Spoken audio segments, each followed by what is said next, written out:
Bueno, continuamos en esta noche con el estudio del panorama profético. Hemos venido entonces revisando el curso de los tiempos después del rapto, que se llaman el tiempo de la tribulación, tribulación y gran tribulación, 7 años, que comprende en la Biblia los capítulos de Apocalipsis del 6 al 18. Entonces habíamos compartido en el lunes anterior que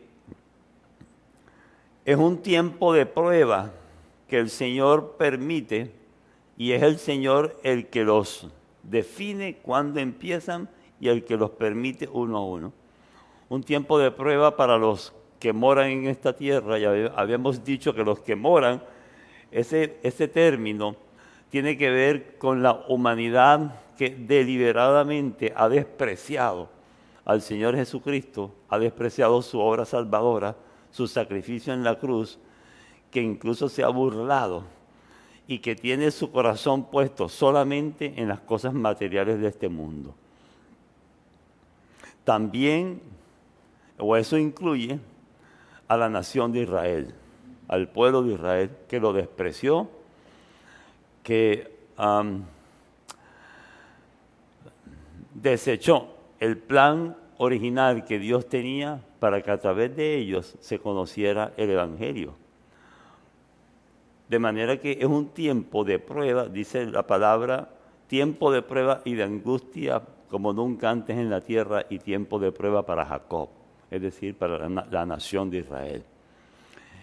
Tenemos claro que la iglesia de Jesucristo, incluyéndote a ti, mi amado hermano, estará en ese tiempo en los cielos. Ya habrá sido el tiempo de la resurrección del cuerpo de todos aquellos que durmieron con una esperanza de un Salvador o que en ese tiempo del rapto estén viviendo en la tierra y nos habremos ido todos como cuerpo de Cristo hacia el cielo en esos 7 años cronológicos que dura la gran tribulación y será un tiempo de gozo, será un tiempo de recompensas, será un tiempo de conocer al Señor cara a cara. ¡Wow, qué lindo! Entre tanto, que en la tierra suceden los juicios que el Señor ha determinado para ella. Entonces habíamos dicho que eran 21 juicios. Los primeros 7 juicios es lo que se llaman los 7 sellos, que ya los vimos. Y habíamos dicho que el 7º sello en realidad es el segundo grupo de juicios que se llama las 7 trompetas. Amén. Lástima, no tenemos el tablero hoy, ¿eh? Pero bueno, vamos a tratar de hacerlo sinópticamente. El 7º sello tiene que ver o es las 7 trompetas, ¿verdad? Y habíamos dicho que la 7ª trompeta es justamente los últimos 7 juicios que se llaman las 7 copas. Lo que estoy tratando de decir es que en el 7º sello se desarrolla, se desenrolla, por decir, 14 juicios. Amén. Y habíamos compartido que cerca de ese 7º sello, estamos llegando, cuando empezamos el 7º sello, es decir, las 7 trompetas, habíamos dicho que es el tiempo en que ya nos estamos aproximando hacia la mitad de los 7 años de tribulación. Habíamos compartido, estoy haciendo un pequeño resumen, ¿verdad, hermana Lady? Habíamos compartido que los primeros 3 años y medio es un tiempo de mucha prueba, de mucha angustia, de terremotos, muere la tercera parte de la población, la tercera parte de... hay hambre, hay muchas guerras, hay pestes, hay terremotos, que es un tiempo donde aparece un personaje que finalmente es el anticristo, que aparece como mostrándose como alguien, una figura política, que llega como para enderezar todo eso que está en caos. Un líder mundial, un gobernante mundial, que aparenta traer paz y aparenta traer seguridad. La Biblia dice, cuando digan paz y seguridad, vendrá repentinamente la destrucción. Amén. Y en esos 3 años, Él se muestra de esa manera, en esos 3,5 años. Acerca de la mitad acerca de cuando ya llegamos a los 3,5 primeros años, Él entonces muestra su real intención, su real cara. De manera que estamos casi llegando a la mitad de ese momento. Muy bien.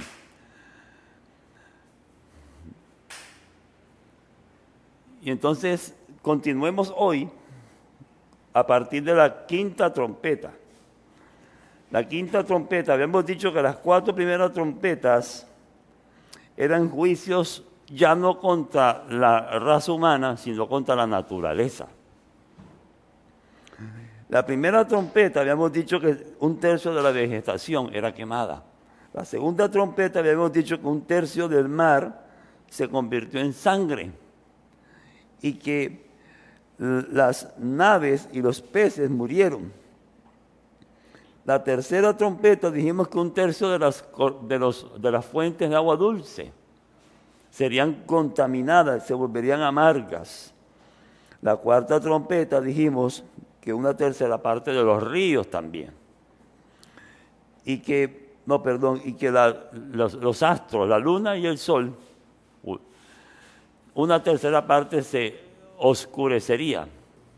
De manera tal que la naturaleza será un caos. No habrá suficiente alimentos, no habrá peces, no habrá suficiente agricultura, no habrá agua, imagínate, no habrá ni siquiera posibilidad suficiente de tomar agua potable. Y finalmente, con 1/3 del sol oscuro, pues el desequilibrio en la naturaleza será una cosa inimaginable, indescriptible. Imagino los polos absolutamente trastocados. Imagino el clima absolutamente trastocado. Y a partir de ese momento, la Biblia narra entonces, y ahora sí entramos, Apocalipsis 8:13, miré y oí un ángel volar en medio del cielo que decía, ay, ay, ay, de los 3 ayes, de los que moran sobre la tierra, por causa de los toques de las 3 trompetas que han de venir. Amén. Ahí quedamos la vez anterior. ¿Estamos de acuerdo, verdad? Le damos bienvenidas, hermanas. La hermana Estefi y la hermana Eliana vienen en representación, hermanos de ustedes que están en casa. Y la hermana Lely está en representación. Y el hermano Miguel en representación de los varones. Amén. Y el que no falta es el ángel de la iglesia de Adulán. Amén. El pastor Wences. Bien. Entonces dice, el 5º ángel tocó la 5ª trompeta. Y dice, vi una estrella que cayó del cielo a la tierra y se le dio una llave del pozo del abismo. Y abrió el pozo del abismo y subió humo del pozo como humo de un gran horno. Y se oscureció el sol y el aire por el humo del pozo, y del humo salieron langostas sobre la tierra. Y se les dio poder, como quien tiene poder los escorpiones en la tierra. Pero se les dijo que no dañasen a la hierba de la tierra, ni que tocasen cosa verde alguna, ni a ningún árbol, sino solamente a los hombres que no tuviesen el sello de Dios en sus frentes. Es decir, ya aquí aparece de nuevo un juicio contra el hombre. Y la orden dada es, estas especies de langostas que no son más que demonios, de lo que estamos hablando es que del pozo del abismo es donde están confinados la gran mayoría de los demonios. Esos demonios el Señor los confinó, porque como los sueltan en la tierra, la acaban en un 2x3. Y entonces el Señor permite que parte de esos demonios salgan a la tierra, pero a dañar, a atormentar a los seres humanos, solamente a los seres humanos, con la excepción de los 144,000 sellados. ¿Te acuerdas los 144,000 de Apocalipsis 7, que son de la tribu de Israel, de las 12 tribus de Israel que Dios escogió, que son separados? Dice, son vírgenes, dando a entender que no se contaminaron con la idolatría. Y ellos fueron el primer grupo de personas que le predicaron a los judíos, porque los judíos le creen a los judíos. Y de esa predicación de los judíos, muchos judíos serán salvos. Amén. Se convertirán al Señor. Serán hermanos nuestros. Entonces, esos 144,000, el Señor los guardó. No que no murieran nunca, ellos más adelante mueren, sino que los guardó de la aflicción demoníaca de ese tiempo. Amén. Pero al resto de la raza humana se les dio poder, dice, por 5 meses para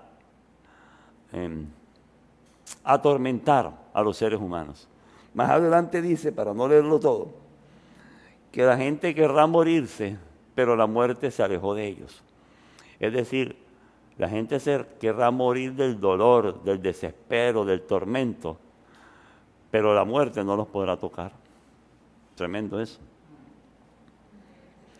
Versículo 6, y en aquellos días los hombres buscarán la muerte, pero no la hallarán. Ansiarán morir, pero la muerte huirá de ellos.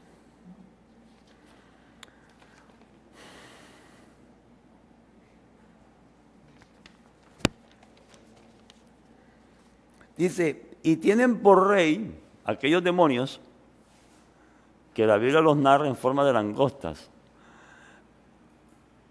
Los narra en forma de langostas porque cuando las langostas, pero no son las langostas que ustedes comen en los manjares del mar, son o sea, es lo que nosotros llamamos los saltamontes, ¿cierto? Los grillos. Claro, los grillos que se comía Juan el Bautista. No pongas esa cara que tú no vas a comer el grillo, tranquila. Son los saltamontes. Mire, eso se come todo. Eso le dan un campo de fútbol y se lo comen en media hora. Pero la figura de como langostas o saltamontes es para explicar que no hay nadie que se salve y que son como ¿se acuerdan cuando estábamos pequeños y jugábamos Pac-Man? ¿Te acuerdas? Bueno, eso arrasan con lo que haya. De esta manera será ese juicio. O sea, no se salva a nadie, solamente aquellos que el Señor definió que se salvaran. Amén. Bien. Dice, y tienen por rey sobre ellos al ángel del abismo, cuyo nombre en hebreo es Abadón y en griego Apolión, que significa el destructor. Amén. Bien, ese es el primer ay. El segundo ay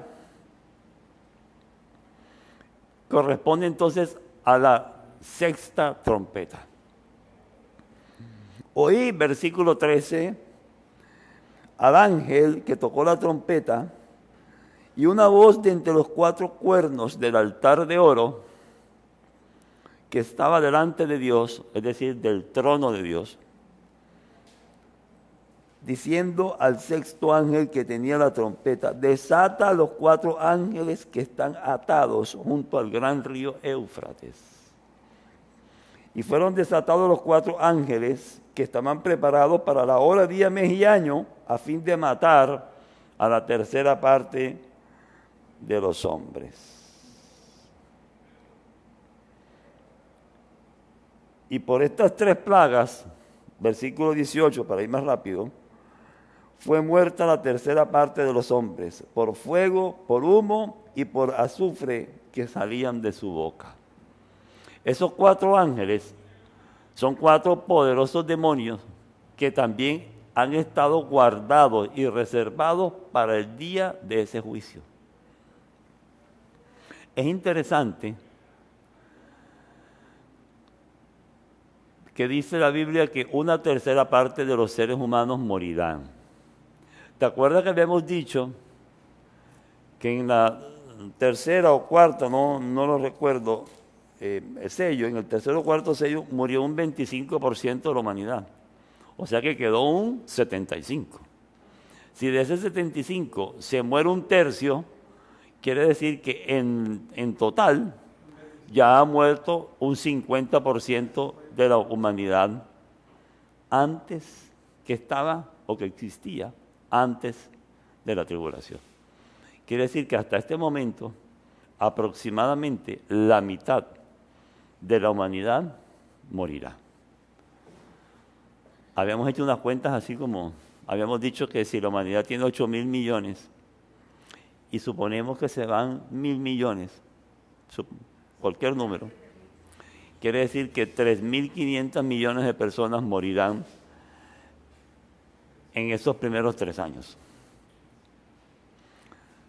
Tremendo eso, ¿eh? Amén. ¿Cuántas personas han muerto con el COVID en el mundo? No sé cuántas. 3 millones, 4 millones. No han llegado. Bueno, aquí estamos hablando de 3.500 millones de personas. Imagínate. De esa dimensión es. Bien.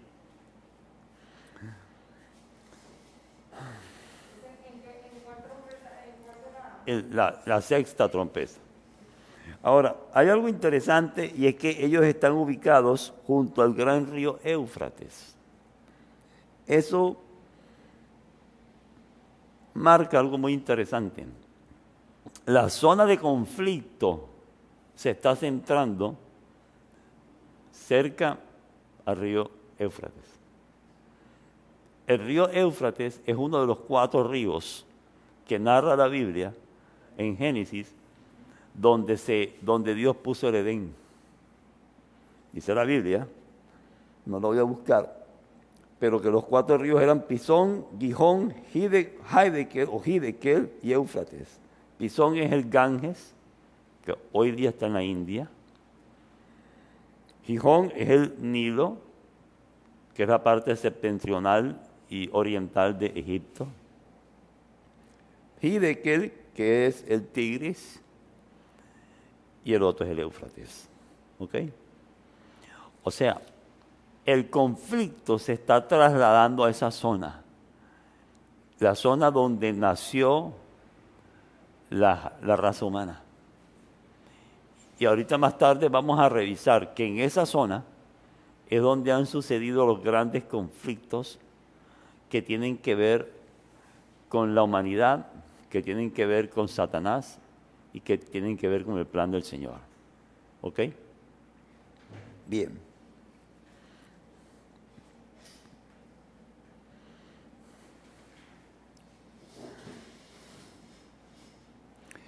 El río Éufrates, entre otras cosas, para adelantar, recorre 3 países: Irak, Siria y Turquía, que son precisamente el área de la Mesopotamia, el área de la antigua Babel,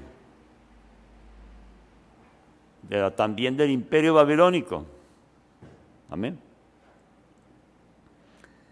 O sea que estamos viendo que esa es el área de mayor actividad demoníaca y de mayor conflicto espiritual entre Dios y Satanás. Tremendo eso. Bien.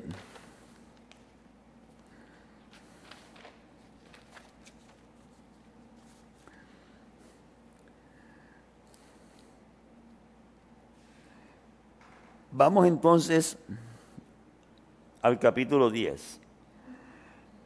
El segundo ay es precisamente ese. Es interesante para terminar lo del segundo ay, que corresponde a la sexta trompeta, que dice, versículo 20 de capítulo 9, dice, y los otros hombres que no fueron muertos con estas plagas, es decir, las 2/3 partes, las 3/4 partes que quedaron vivos, ni aun así se arrepintieron de las obras de sus manos, ni dejaron de adorar a los demonios, a las imágenes de oro, de plata, de bronce, de piedra y de madera y de yeso. No dice de yeso, pero también las de yeso. Las cuales no pueden ver, ni oír, ni andar, y no se arrepintieron de sus homicidios, de sus hechicerías, de su fornicación y de sus hurtos. ¿Sabe? Esto me muestra que en últimas, los juicios, una vez más, es un acto de misericordia del Señor para llamar la atención de un mundo absolutamente perdido, que no tiene ninguna intención de volver su rostro al Señor, que no le interesa para nada la salvación de sus almas, que están simplemente embelesados en lo que el enemigo les ha presentado y que sus mentes están cauterizadas acerca de cómo el enemigo los ha envuelto. Amén. Pero el Señor en últimas hace un intento para llamar la atención, para que las personas en ese tiempo lo busquen y se salven. Amén. ¿Sabe? Dios desea salvar a toda la humanidad. Eso es lo que dice la palabra. Pero la salvación es una decisión personal. Es un acto de aceptar o no aceptar un regalo que solo Jesús conquistó, pero que es necesario de acuerdo a la forma como Dios nos diseñó. Es necesario que cada ser humano tome su propia decisión de extender su mano y aceptar ese regalo. Pero habrá muchas personas, y aún hoy lo hay, que no les interesa. Entonces no podemos echarle la culpa a Dios por los que se pierden. El Señor ya hizo todo. ¿Sabe? He escuchado a la gente que dice, si Dios es tan bueno, ¿por qué la gente se tiene que ir y perder al infierno? Si es que es tan bueno, ¿y por qué entonces no los salva a todos? Por una razón simple, porque Dios es amoroso y creó un plan de salvación para todos. Pero Dios no es injusto. Dios no será injusto, porque el día que Dios sea injusto, deja de ser santo. Amén. Y la santidad de Dios es la cualidad por excelencia que lo define a Él como el único, el irrepetible, el separado, aquel que no tiene comparación y que no tiene un igual. Amén. Entonces tenemos que tener claro eso. La gente se va al infierno por su propia culpa, por su decisión. Dios no tiene culpa de eso. El Padre y el Hijo prepararon desde la eternidad un pacto donde el Verbo se hizo hijo o tomó la posición de hijo para obedecer a aquel que tenía la autoridad, para entonces morir y pagar por nuestra desobediencia y reconciliarnos con el Padre. Justificados pues, tenemos por el Señor Jesucristo tenemos paz con Dios por medio de Jesucristo. Amén. Y eso tenemos que tenerlo claro. No está bien creer ese cuento de que como Dios es amor, todos se van a salvar, y de que si todos no se salvan, la culpa es de Dios. Es increíble. Pero eso es un pensamiento que Satanás ha metido en muchas personas, aún aquellos que conocen al Señor, pero tienen esa dualidad en su alma. Y el Señor en esta noche nos está hablando de eso. Amén. Bien, seguimos. A partir del capítulo 10 y antes de empezar el séptimo trompeta, que la séptima trompeta dijimos que son las 7 copas, ¿verdad?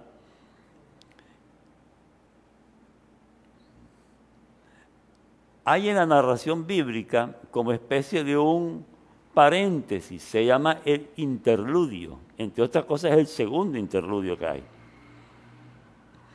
Un interludio es una narración donde el Señor permite como unas explicaciones para entender lo que va a pasar, como si lo pudiéramos ver un poco desde arriba.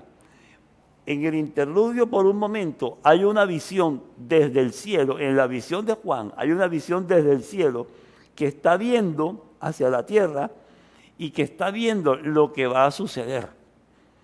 Por eso hay unas narraciones que si uno no capta esa instrucción, se podría confundir porque cree que están sucediendo en la cronología bíblica. Pero no, lo que está es viendo algo que va a suceder al futuro, pero lo está viendo desde arriba. Habíamos dicho la vez pasada que eso era prolepsis. ¿Te acuerdas? Una narración ahora de un evento futuro. Ok. Voy a escribir por un momento la sinopsis de los juicios para tenerlo claro, ¿les parece? Rápido. Habíamos dicho que los juicios eran 21 juicios apocalípticos.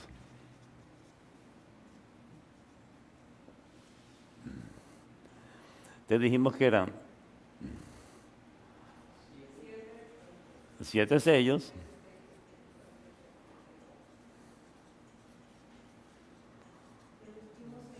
el último sello son las 7 trompetas.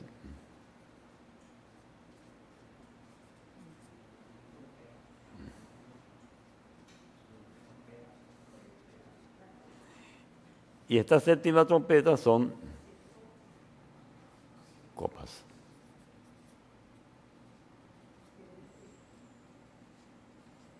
Habíamos dicho que son 7 años cronológicos,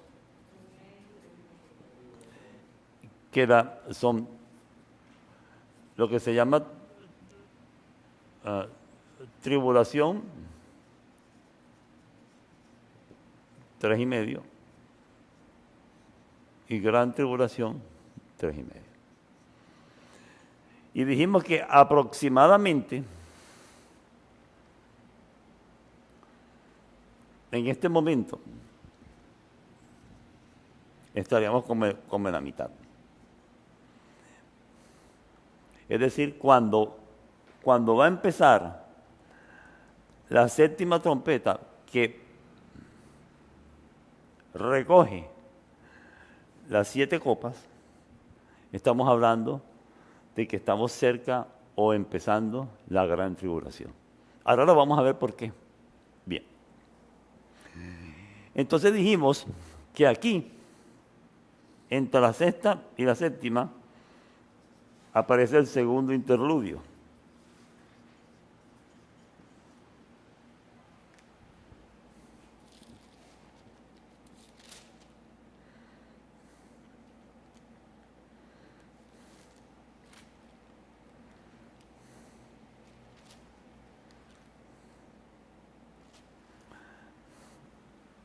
Aquí, entre la sexta y la séptima sello, fue el primer interludio.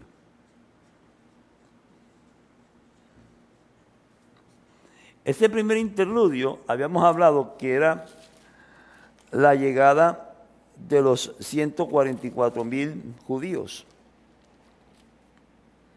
En este segundo interludio, capítulo 10, lo primero que hay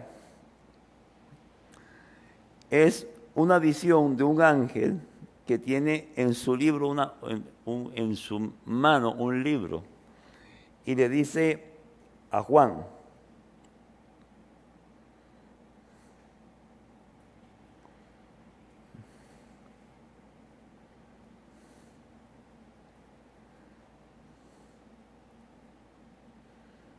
toma el libro, versículo 8, y cómelo, y te amargará el vientre, pero en tu boca será dulce como la miel. 10:8. Ese ángel, dice la narración, pone un pie derecho en el mar y el pie izquierdo sobre la tierra, es decir, cubre todo lo que es creación. Pero dice, levantó su mano, versículo 5, y juró, versículo 6, por el que vive por los siglos de los siglos, que el tiempo no sería más. Eso significa que el tiempo ya no va a ser más pospuesto. Dicho de otra manera, ese ángel lo que le está diciendo a Juan es: estamos aquí y ya va a sucederse esta séptima trompeta que tiene que ver con las 7 copas. Estas 7 copas suceden muy rápido, muy rápido. Y lo que está diciendo es: ya se acabó el tiempo. En términos de el canal RCN en un partido de fútbol, final, no va más. Vamos, ni más ni menos. No. El pastor dice que no me esperen en la casa, que me voy para arriba. Amén. Final no va más. Eso fue lo que dijo el ángel. Y entonces le dice a Juan: come el libro. Y dice: el libro me fue como miel en la boca, pero amargo en el vientre. Lo que quiere decir, para los justos es el tiempo en el cual veremos la manifestación plena de la justicia de Dios, de lo que el Señor ha prometido. Amén. Pero para los injustos es el tiempo de mayor tribulación, porque vienen los juicios, los justos juicios de Dios sobre una humanidad impenitente. Eso es lo que significa. Amén. Capítulo 11. Seguimos en el... Señora.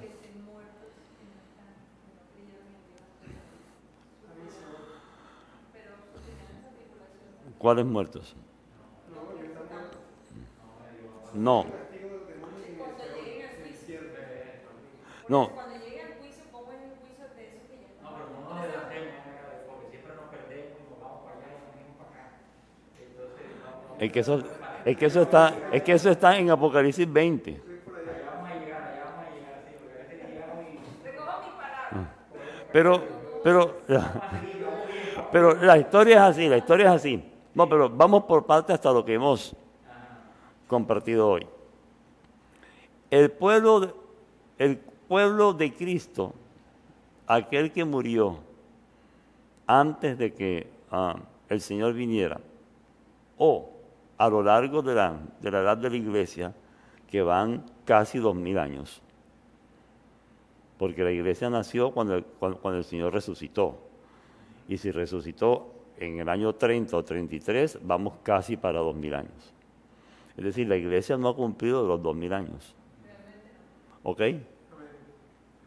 Pero todo aquel que murió habiendo creído en el Señor a partir del año 30 en adelante, o que murió antes, pero con la esperanza de un Salvador, antes de que empiece la tribulación de estos 7 años, antes de que empiece, son arrebatados. Primero ellos que están durmiendo, que están en reposo. ¿Dónde están ellos? Ellos están en el paraíso. Otro día vamos a compartir acerca del Hades, el seno de Abraham y el paraíso. Pero para irlo como guardando, están en este momento en la presencia del Señor, en un lugar que se llama, o lo describe la palabra, el paraíso. Es decir, sus almas están en este momento, los que ya murieron creyendo en un Salvador, sus almas están en el paraíso. El día del rapto, sus cuerpos físicos se levantarán del polvo de la tumba, del fondo del mar, de donde, bueno, a mí no me pregunte, pero la palabra dice que Dios lo va a hacer, y Dios lo va a hacer. Pero tomarán sus cuerpos físicos, ya inmortales, y hablamos de eso, de la doctrina de la resurrección del cuerpo. Y ellos primero, y después los que estemos, estoy creyendo eso en mi corazón, los que estemos en este momento, también seremos arrebatados y será cambiado nuestros cuerpos por cuerpos inmortales y nos iremos con el Señor esos 7 años. 7 años que no estaremos aquí. Los que estuvimos ayer aquí leímos Apocalipsis 3:10 y decía eso. No, yo sé que no es tu pregunta, pero yo voy para allá. Los que murieron sin conocer al Señor, esos no han resucitado todavía. Esa es tu pregunta. No, los que murieron sin Cristo no hay oportunidad para ellos. Ellos están en este momento en un lugar, sus almas, no sus cuerpos están en la sepultura, en la sepultura. Sus almas están en un lugar de condenación, en tormento, a la espera de un juicio final. Ese sitio se llama el Hades. En hebreo, el Seol. ¿Ok? Parece que está en el centro de la tierra. Parece. Ellos resucitarán, pero al final del milenio resucitarán para ser juzgados. Ya ellos tendrán cuerpo inmortal también, y sus cuerpos inmortales serán unidos a sus almas que están en tormento para ser juzgados. Y en ese momento serán enviados ya no al Seol, sino al lago de fuego. ¿Ok? Para que eternamente estén allí. Es una palabra demasiado dura. Amén. Pero es así. Los que mueren durante la tribulación, aceptando al Señor Jesucristo, aceptan al Señor, pero tienen que morir por no negar su fe. Ellos resucitarán al final de los 7 años de la tribulación para unirse a la iglesia y venir con esa iglesia que ha estado esos 7 años, venir con el Señor a gobernar en la tierra 1000 años. Es decir, ellos se unen al cuerpo de Cristo, pero al final de la tribulación. ¿Ok?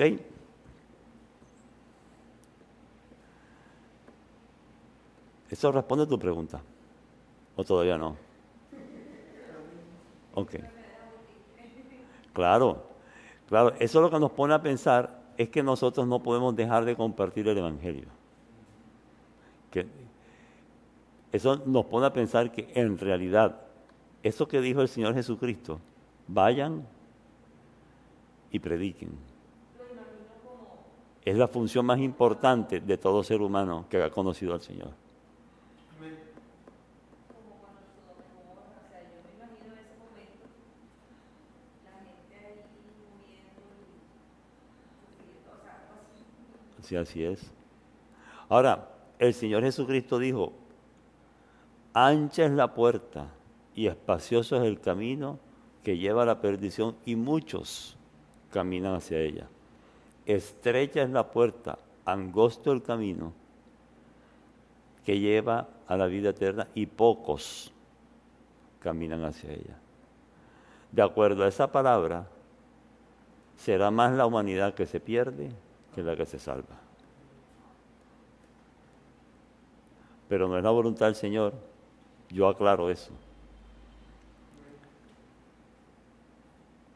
No es que el Señor retarde su promesa como algunos lo tienen por tardanza, sino que no quiere que ninguno se pierda, dice, sino que todos procedan al arrepentimiento.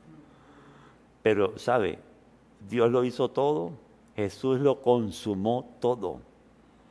Pero en últimas, Él nos creó con una cualidad que Él tiene.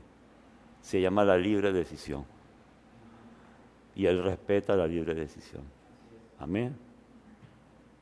Los seres humanos decidimos. Decidimos libremente cómo vivir. Él decide dónde pasamos la eternidad. Es así. Amén. Yo sé que esta parte de Apocalipsis 6 a 18 genera ciertos, como dice la palabra, es miel, pero también es amargo. Amén. Pero yo tengo la obligación, amados, de compartir lo que dice la palabra. Amén. Pero también es una...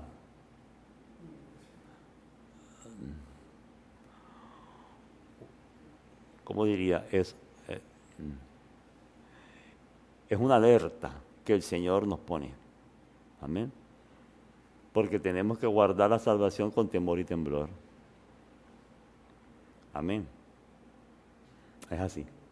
Bueno, sigamos. Capítulo 11 es interesante.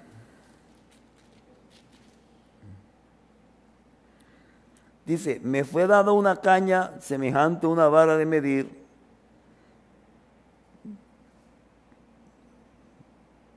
y me dijo, levántate y mide el templo de Dios y el altar y los que adoran en él. Porque ha sido entregado, me estoy volando unos pedacitos, porque si no, no acabamos. Porque ha sido entregado a los gentiles. Escúchame, el templo entregado ¿a quién? A los gentiles. Y estos hollarán, o sea, quemarán la ciudad santa 42 meses. En este momento, ¿hay templo o no hay templo? En este momento, ¿hay templo o no hay templo? En este momento no hay templo. El segundo templo fue destruido en el año 70. ¿Te acuerdas? Sin embargo, en la narrativa bíblica, en este momento, ya hay un templo construido. Pero ese templo, por la narrativa, lo gobiernan los judíos. Pero en este momento, el templo es entregado a los gentiles, o sea, al anticristo. ¿Ok? ¿Qué es lo que está pasando aquí?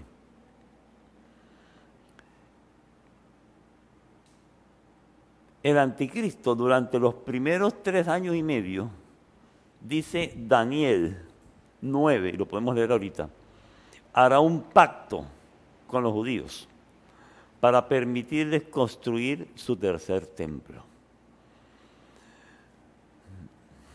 El pueblo de Israel originalmente tuvo un tabernáculo, ¿te acuerdas? Que era hecho en madera de acacia, recubierto con oro, en el desierto, ¿te acuerdas? En los tiempos de Salomón, Salomón construyó aquello que fue su honra máxima, el templo para el Señor, una obra majestuosa. En realidad no era tan grande, pero era majestuoso. Ese primer templo donde ellos adoraban y donde ellos hacían sus sacrificios, fue destruido. ¿Por quién fue destruido? Por los babilonios, en el año 605 a.C., cuando Jerusalén cayó. Cuando ellos volvieron de la cautividad babilónica, quiero hacer ese recuento para entender la historia de Israel desde la visión de los templos. Cuando ellos volvieron de la cautividad babilónica, el templo fue reconstruido. ¿Quién lo reconstruyó? Nehemías reconstruyó los muros de la ciudad, pero el templo lo reconstruyó el gobernador Zorobabel, con la ayuda del sacerdote Josué, hijo de Josadac. ¿Te acuerdas? aproximadamente como en el 535 a.C. Ese segundo templo ya no era tan pomposo, ya no era tan imponente. Eso es lo que narra el libro de Esdras, que los jóvenes, cuando volvieron de la cautividad, brincaban de la alegría porque tenían templo, pero que los ancianos, ya muy viejitos, pero que cuando eran muchachitos vieron la suntuosidad de aquel primer templo, lloraban. ¿Te acuerdas? Claro, 70 años, seguramente algunos jovencitos de 10 años, y a los 80, 90 años, antes de morir, vieron ya el segundo templo, pero dijeron, no, hombre, ¿qué va a ser esto? No, hombre, esto es el templo. Hombre, no puede ser, voy a llorar. Sí, ¿sí ves? Pero entonces el profeta Ageo les dijo, ¿te acuerdas? Les dijo, la gloria postrera de esta casa será mayor que la primera. ¿Te acuerdas? Y la gloria postrera de esa nueva casa se dio porque en ese templo entró el Salvador del mundo. A ese segundo templo entró el Señor Jesucristo. Amén. Y esa es la gloria del templo. Pero ese segundo templo fue destruido nuevamente en el año 70 después de Cristo por el general Tito, el hijo del emperador Vespasiano, en el año 70. Cuando quemó el templo, quemó los muros, buscando el oro que se suponía que había debajo de los cimientos. Y lo único que quedó del templo no fueron ni siquiera los muros, sino un antemuro, que es el antemuro occidental, que es lo que hoy se conoce en Jerusalén como el muro de los lamentos. Realmente era un antemuro.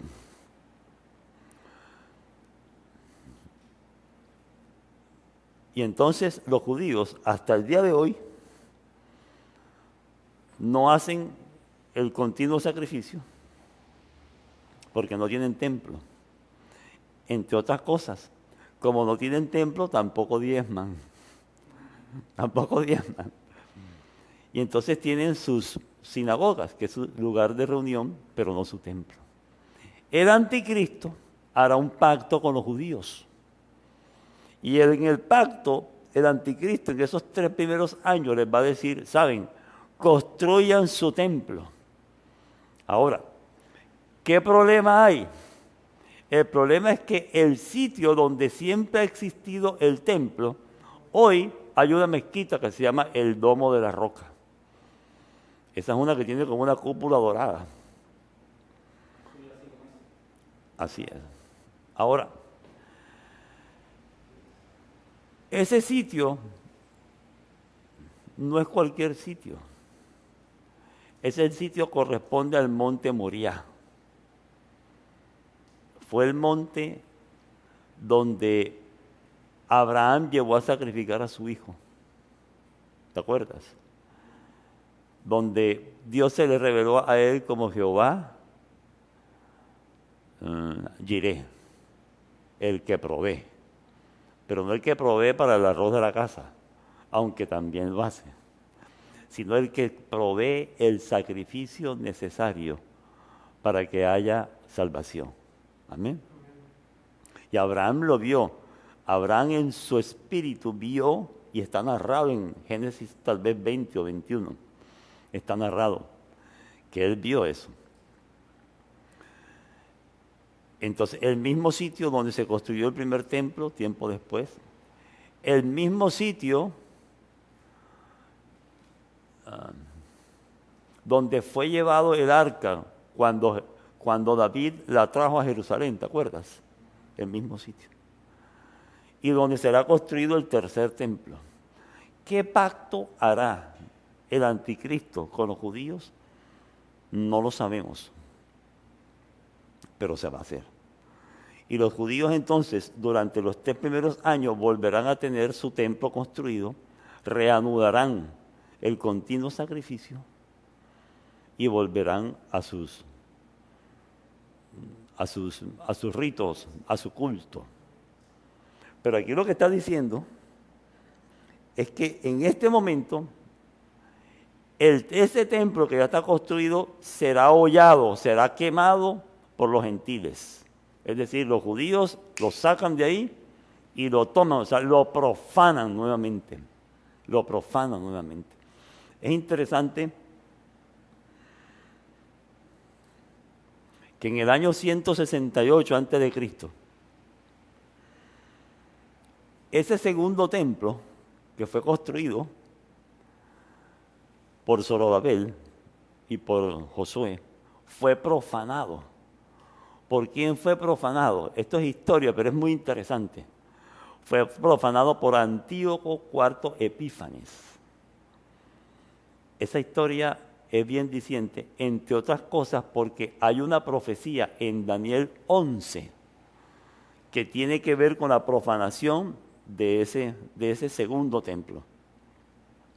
Es decir, una profecía dada a Daniel 600 a.C. Claro, Daniel fue a Babilonia, 600, y cumplida en el 170 y pico, o 150 o 130, no recuerdo la fecha exacta, perfectamente. La historia dice que los descendientes de Alejandro Magno, en el 170 a.C., se repartieron la tierra de Alejandro Magno, imperio griego. Y cuando se la repartieron, yo no sé por qué les estoy contando esto ahora, y cuando se la repartieron entre sus 4 generales, que eran Casandro, Lisímaco, Seleuco y Ptolomeo. Ptolomeo cogió el área de Egipto, el norte de África. Seleuco cogió el área que corresponde al Medio Oriente, donde está Israel. Pero hubo una disputa, unas guerras muy feroces entre Ptolomeo y Seleuco. Y un descendiente de Seleuco, creo que fue el nieto, se llamó Antíoco IV Epífanes. Ese hombre entró, dice, a la ciudad gloriosa, o sea, a Jerusalén. Eso está narrado en el libro de Daniel. Y profanó el templo y quitó entonces el continuo sacrificio y sacrificó un cerdo o una cerda, no lo sé. Es decir, el animal que es considerado abominación para los judíos. ¿Ok? Ese Antíoco IV Epífanes es un tipo del anticristo. Porque el anticristo hará exactamente lo mismo en este tiempo.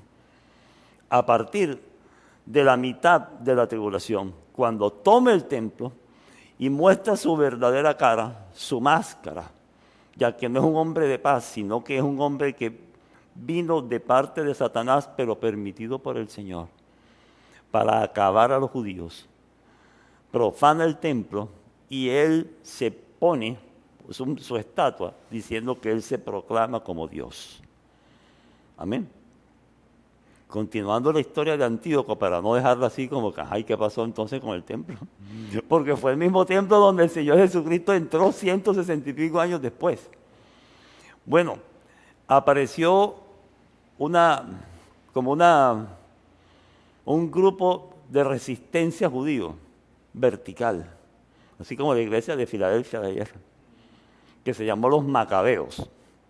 Los Macabeos eran como una especie como de una guerrilla, pero una guerrilla buena.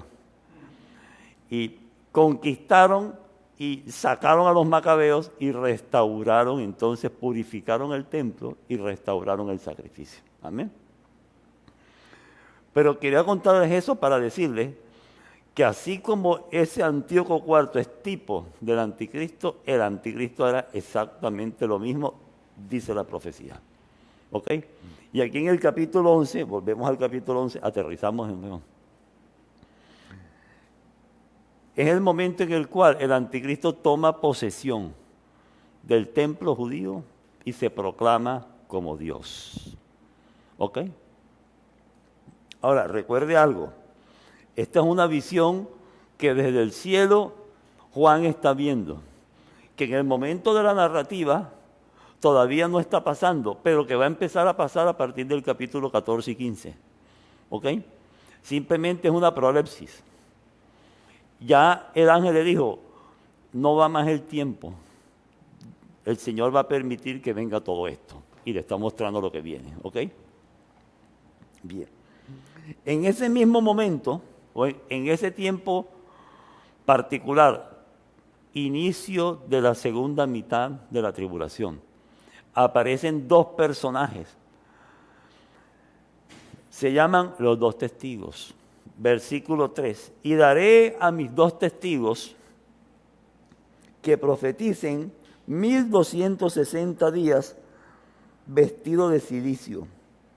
¿Quiénes son esos testigos? Son los dos olivos y los dos candeleros que están en pie delante del Dios de la tierra. O sea, escúchame. Apocalipsis en particular es un libro donde toda la narrativa tú puedes encontrar citas bíblicas en el Antiguo Testamento que hacen referencia a lo que aquí estamos compartiendo. ¿Ok? Eso de los dos olivos y de los candeleros, si tú lo quieres leer, está en el libro de Zacarías, capítulo 4. ¿Ok? Pero yo no lo puedo leer aquí ahora porque por supuesto no terminaríamos. Pero les cuento. Dice, si alguno quiere dañarlos, ¿a quién? A los dos testigos. Sale fuego de la boca de ellos y devora a sus enemigos. Y si alguno quiere hacerles daño, debe morir él de la misma manera. Y entonces los identifica. Le dice, estos tienen poder para cerrar el cielo a fin de que no llueva en los días de su profecía. ¿Quién tuvo poder para cerrar el cielo? ¿Qué profeta tuvo el poder para cerrar el cielo? Elías. ¿Ok? Dice, y tiene poder sobre las aguas para convertirlas en sangre y para herir la tierra con toda plaga cuantas veces quiera. Moisés. Tremendo. Los dos testigos son, escuchen lo que le voy a decir, Elías y Moisés en cuerpo y alma, ser humano. Los mismos que estuvieron en la transfiguración, en el monte de la transfiguración con el Señor Jesús. El Señor los va a traer a la tierra. Seres humanos. ¿Te das cuenta que para Dios no hay nada imposible? El uno, el representante de la ley. El otro, el representante de los profetas. Cuando a Jesús le preguntaron acerca de lo que él hablaba, que no le creían, él les dijo, para eso tienen a la ley y los profetas. Escúchenlo a ellos. Si ustedes escucharan la ley y los profetas y la entendieran, sabrían que el que les habla es el Salvador. ¿Cierto? ¿Cierto que les dijo así?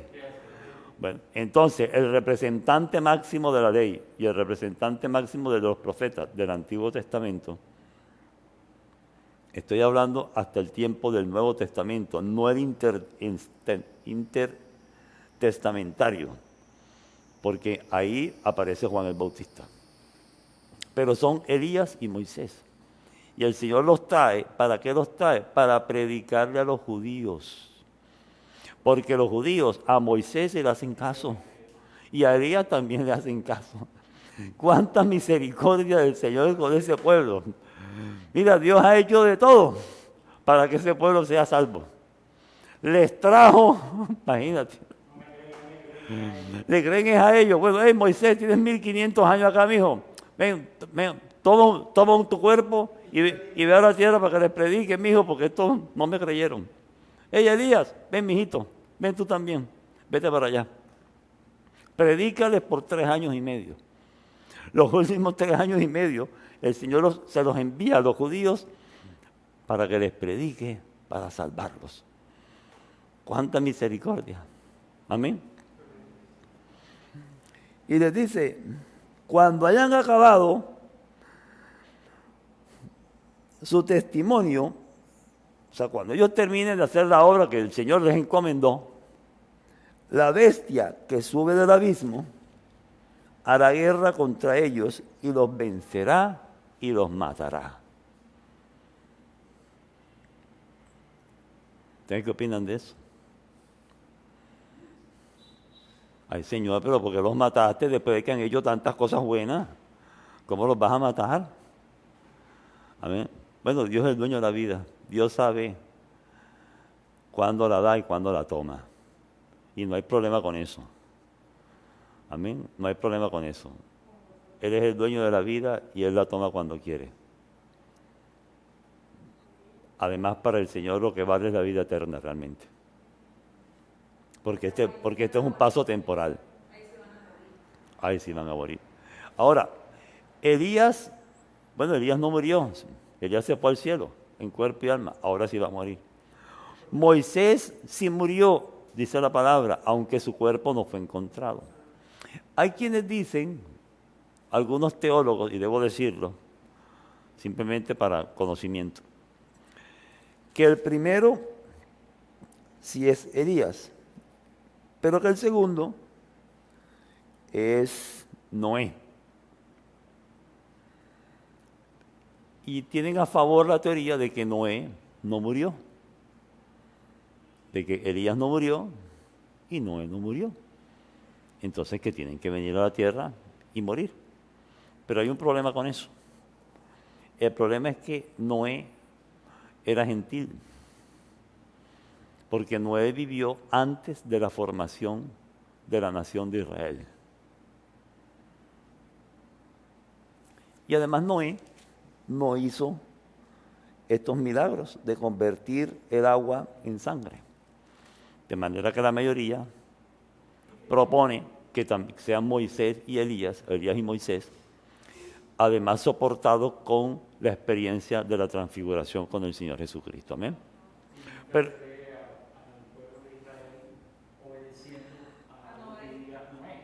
nunca se vio al pueblo, amén, pastor, nunca se vio al pueblo de Israel obedeciendo a Noé, porque primero Noé vivió antes, y segundo, fue un ejemplo de vida recta, pero sí, así es. No es. Ok, pero si lo ven en algún lado, ya entendemos, o sea, como la posición de cada una de las dos posiciones. Y entonces mira lo que pasa, es interesante esto. Es que me he extendido, pastores amados, pero vamos un poco, no tan rápido como yo quisiera, pero estamos masticando, amén. Dice, y sus cadáveres estarán en la plaza de la grande ciudad, que en sentido espiritual se llama Sodoma y Egipto. Sodoma, ejemplo de la degradación moral. Egipto, ejemplo de la esclavitud y de la dureza del corazón. Dice, en esa ciudad donde también nuestro Señor fue crucificado.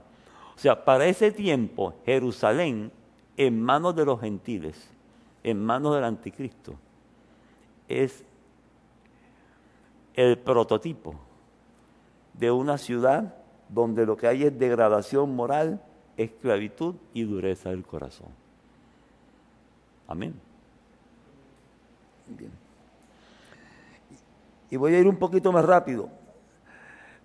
Los habitantes empiezan a enviar regalos de felicitaciones, porque a los 2 testigos los mató la bestia.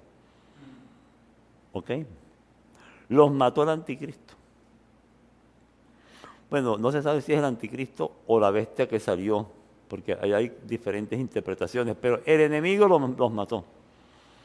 Y ellos se mandan regalos, salen en CNN, en CBS, en Caracol seguro que salen, en Facebook, todos. Felices porque los que predicaban el Evangelio fueron muertos. El mundo entero celebrando. Amén. Es interesante, pero hasta este punto, el Señor primero les envió los 144,000 para que les predicaran, y hubo muchos que se salvaron, que aceptaron al Señor. Ahora les envía a los 2 testigos, ¿ok? Ahorita más tarde le envía otra. ¿Ok? Pero ¿sabe lo que hace el Señor? Léelo conmigo. Versículo 11. Pero después de 3 días y medio entró en ellos el espíritu de vida enviado por Dios y se levantaron sobre sus pies. Imagínate. Y cayó gran temor sobre los que los vieron. Amén. Y oyeron una gran voz del cielo que les decía, subid acá. ¿Estás escuchando eso tan hermoso? Y subieron al cielo en una nube. ¿Cómo se fue Díaz? Una nube. Y sus enemigos lo vieron. Y en aquella hora hubo un gran terremoto y la 10ª parte de Jerusalén se derrumbó y murieron 7,000. Y los demás se aterrorizaron y dieron gloria al Dios del cielo. Y he aquí el segundo ay pasó. ¿Sabe lo que está diciendo? Que ellos resucitaron en cuerpo y alma, tal como resucitó la iglesia al inicio de la tribulación. Mira que en el capítulo 4, cuando se narra el rapto desde el Apocalipsis, dice, después de esto miré y una puerta abierta en el cielo y la primera voz que oí como de trompeta hablando conmigo dijo, sube acá. Y ese sube acá habíamos dicho que era una manifestación del rapto. Es el mismo sube acá que hay para los 2 testigos. Es decir, resucitaron en cuerpo y alma y se unieron a la iglesia. Amén. Hubo un gran terremoto, el mismo terremoto que hubo cuando el Señor Jesucristo. El mismo, así como el día de la crucifixión del Señor. Amén. Y aquí termina entonces el segundo interludio. Es decir, estamos aquí todavía.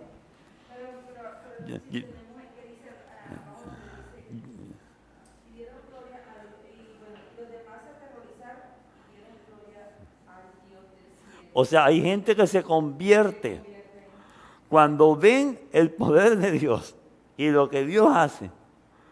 Wow, es que no hay nada imposible para el Señor. La gente se convierte. Porque, ¿sabe? Los milagros Dios los envía para animar a la conversión de los incrédulos. La verdad.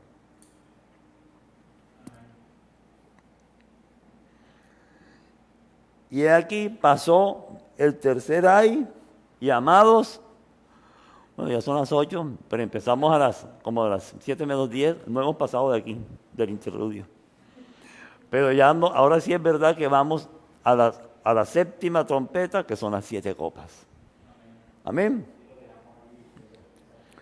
No, pero vamos a dar un poquito, pastor. No, 5 minutos, 10 minutos.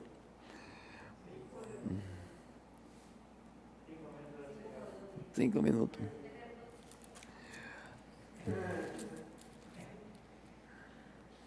En realidad el inicio de la primera copa está en Apocalipsis 15 o 16, perdón. 16. Apocalipsis 12 y 13 y 14. Es bien interesante porque es una explicación para que podamos entender cómo se sucede rápido las 7 copas.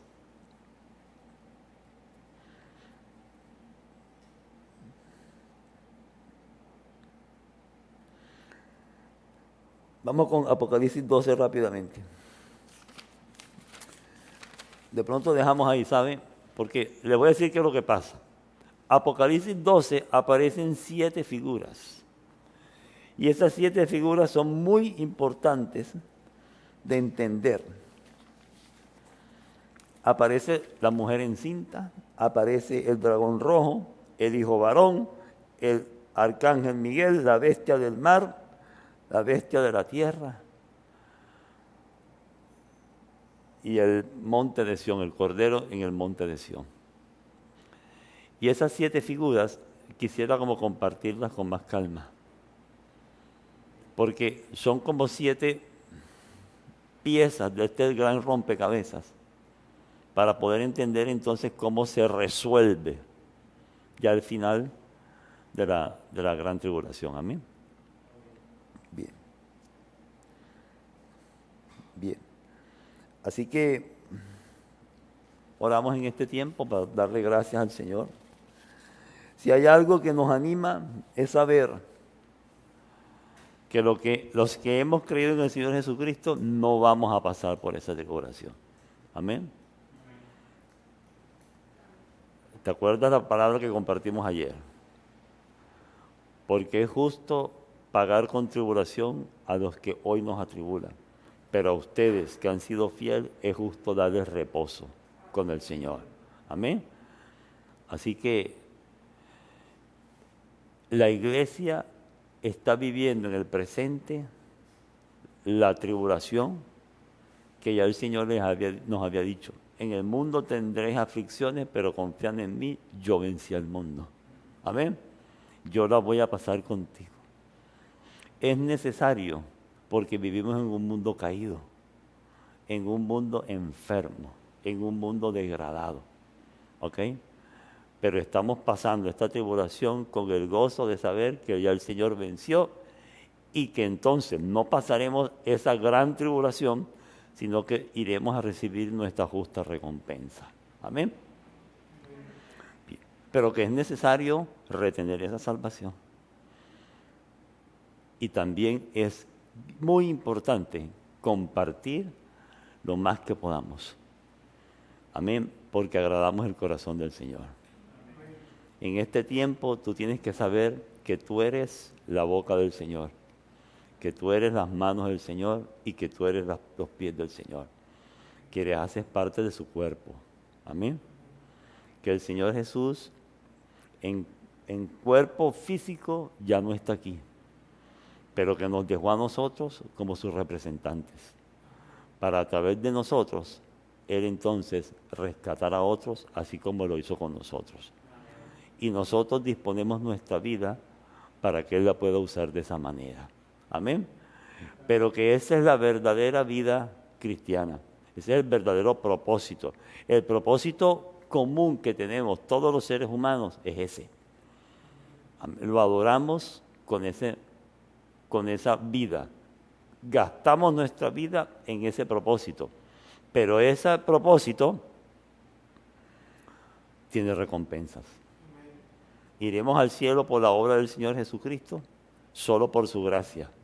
Pero una vez que estemos allá, de acuerdo a cómo vivimos aquí y servimos al Señor, recibiremos recompensas.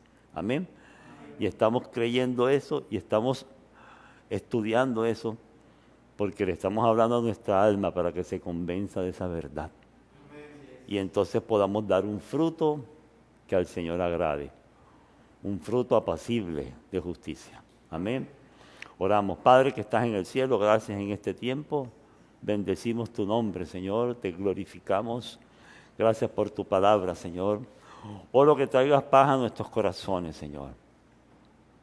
Pero que traigas también convicción, Señor, en nuestras vidas de cómo vivir una vida que te agrada, Señor.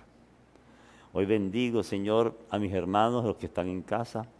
Oro que tu paz, que tu favor se esté sobre ellos, que tu buen espíritu, Señor, los cubra, Señor, los gobierne. Espíritu Santo, que seas tú, Señor, tomando control, autoridad y dominio en cada hogar, en cada familia, en cada matrimonio, en cada descendencia, en la vida, en las familias de mis hermanos, Padre. Oro, Señor, por este pueblo, Señor, que está presente aquí, Señor. Por la vida del pastor Wences, Señor. Clamo, Espíritu Santo, para que seas tú dando revelación, dirección, Señor, fortaleza, Padre. Que a través de él, Señor, tú puedas guiar a este pueblo, Señor, que marcha hacia la tierra prometida. Te doy gracias, Padre, por ellos y los bendigo en el nombre de Jesús. Amén. Dios les bendiga, Dios les guarde. Los amo mucho. Nos vemos el próximo lunes.